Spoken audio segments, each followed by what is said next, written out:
열린민주당 강민정입니다.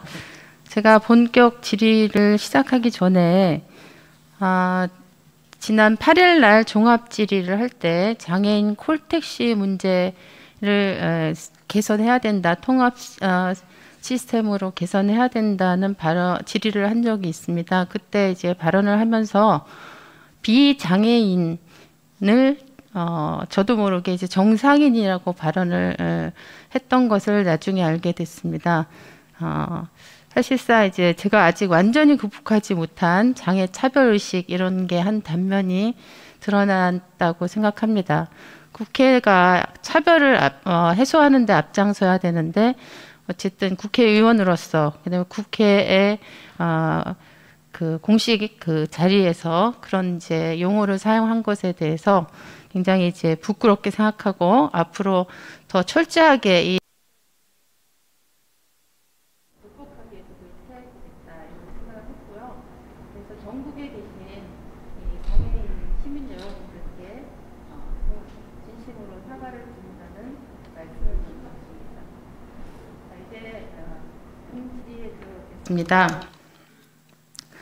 그 부총리님하고 그다음에 산자부 장관님하고 좀 같이 들어주시면 좋겠습니다. 그 삼성, 그다음 LG, 그다음 포스코, 롯데 이런 기업 너무 우리한테 잘 알려져 있는 기업이잖아요, 그죠? 우리나라를 대표하는 굴지의 대기업 인데 그 이런 기업들이 우리나라에서만 기업 활동을 하는 게 아니고 해외 다른 나라에서도 굉장히 다양하게 폭넓은 기업 활동을 하고 있죠. 네. 근데 이런 기업들이 해외에 나가서 어떤 기업 경영을 하는가는 그 기업의 이미지나 기업에 대한 평가도 하고도 직결되지만 사실은 우리나라 국격과 우리나라의 그 국가 이미지하고도 사실은 직결이 되잖아요. 그죠? 근데 오늘 이것과 관련해서 그 좀 부끄럽지만 우리나라 대표하는 대기업들이 해외에서 인권 침해라든가 환경 파괴라든가 이런 문제로 분쟁에 휘말리고 그다음에 문제적인 어떤 기업으로 낙인 찍히고 이런 현실에 대해서 한번 돌아보고 개선책을 같이 마련했으면 좋겠다는 차원에서 질의를 드립니다. 그 우리가 이제 일상적으로 먹는 라면이나 과자나 뭐 초콜릿이나 이런 데 다 팜유가 들어갑니다. 근데 인도네시아에 아까 제가 말씀드렸던 기업들이 롯데는 빼고 기업들이 다 팜유 합작 기업을 만들어서 팜유 농장을 운영하고 있습니다. 예. 삼성 같은 경우는 뭐 2008년부터 이미 진출해서 하고 있는데 삼성 이 합작 기업이 팜 농장을 운영하고 나서 그 일대 농장 일대 수질 오염 문제가 심각하게 제기가 됐습니다. 그래서 그 원인을 찾아보니까 여기서 그라목손이라고 하는 우리나라는 2012년부터 보관도 판매도 금지한 품목이거든요. 제초제. 근데 이걸 거기서 그냥 대량으로 맘대로 사용을 하고 그 결과 이제 농장과 농장 인근에 수질 오염이 심각해진 문제가 드러나게 됐습니다. 당연히 이 농장에서 일하는 분들은 안전 조치 없이 교육은 당연히 말할 것도 없고 이렇게 지금 이제 일을 하고 있는 거죠.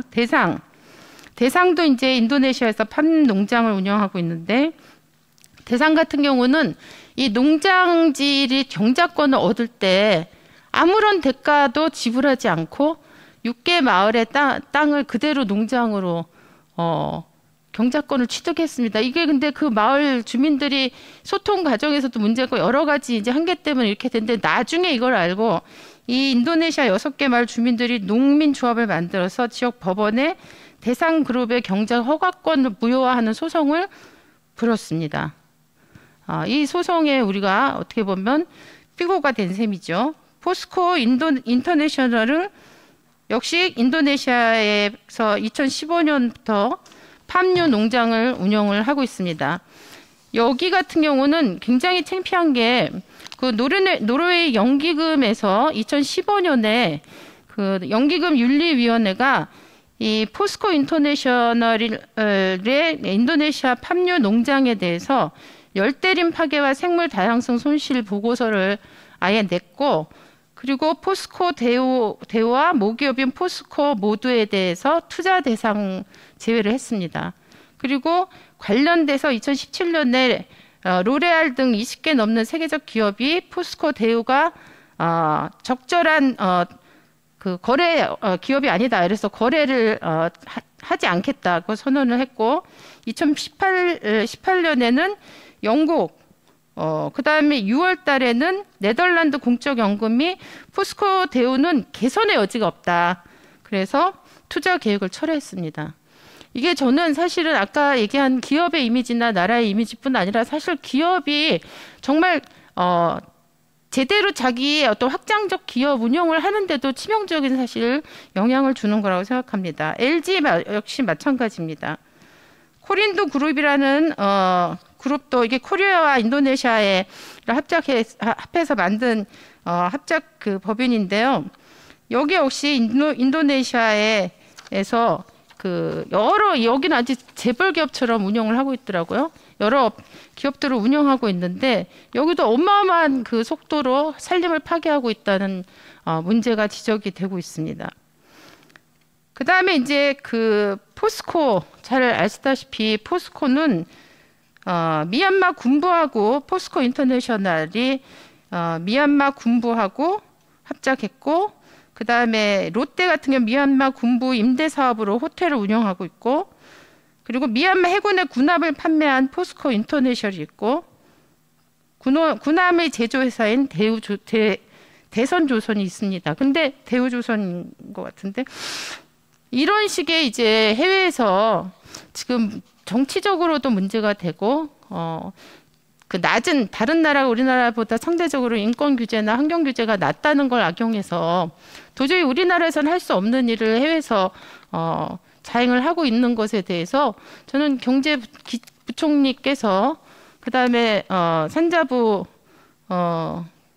장관께서 뭔가 조치를 취해야 된다고 생각합니다. 특히 산자부 산하에 뭐가 있냐면 OECD 다국적 기업 가이드라인 한국 NCP가 관리가 되고 있습니다. 산자부 장관님 있죠? 네, 관할 맞죠? 관리 책임을 가지고 계시죠? 예, NCP로 지정돼 있습니다. 네.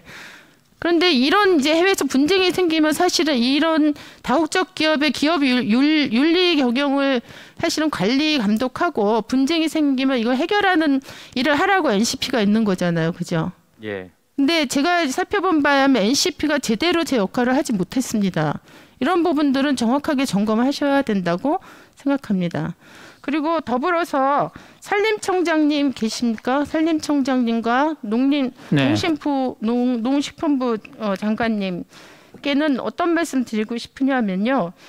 이 아까 말씀드렸던 그 기업들 대우홀딩스에 69억 2천만 원, LG에 64억, 포스코 인터내셔널에 430억, 그다음 JC케미칼에 201억 이런 식으로 지금 해외에서 굉장히 기업 윤리를 기본적으로 훼손하고 기업 경영을 하고 있는 이런 기업들에게 우리가 융자 지원을 해주고 있습니다.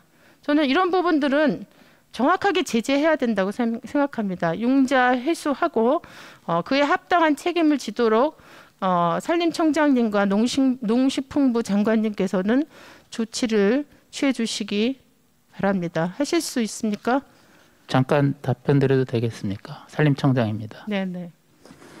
의원님께서 말씀하신 현재 이 해외 조림과 관련한 융자는 현재까지 5개 기업에 426억 원이 지원이 됐는데 의원님께서 강민정 의원님께서 지적하신 그 산림 파괴 문제, 네. 그거는 저희가 2013년, 14년도에 인지를 해서 2015년에 제도 개선을 해서 산림 전용을 안 하고 파묘 조립을 하는 경우에만 융자를 하는 것으로 제도를 바꿨습니다. 2015년에.